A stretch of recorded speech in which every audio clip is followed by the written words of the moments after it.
नमस्कार. मी डॉक्टर उल्का नीलावती नारायण शेवकर. आज एका वेगळ्या विषयावर लिहावंसं वाटलं. विषय काय आहे हे आधी ऐकूयात आणि मग त्याबद्दल बोलूयात.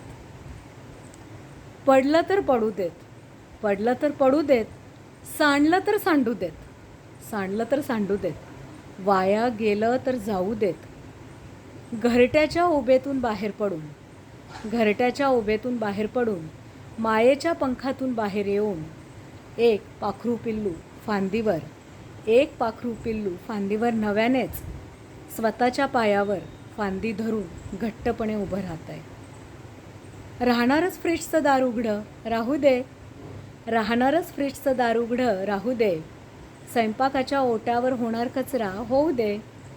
यूट्यूबच्या मदतीनं जागतिक खाद्य संस्कृती येणार येऊ दे.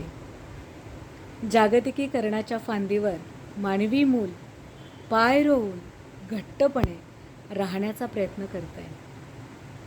सांडू दे, लवंडू दे, पडू दे, रडू दे आणि यातूनच घडू दे.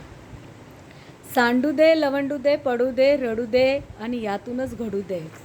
Life is a continuous journey process, हे यातून शिकू दे.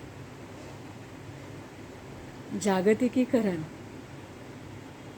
पालकत्व, मूल वाढवणं, मूल सांभाळणं,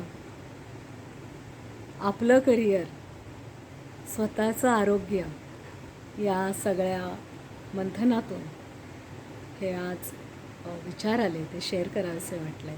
थँक्यू.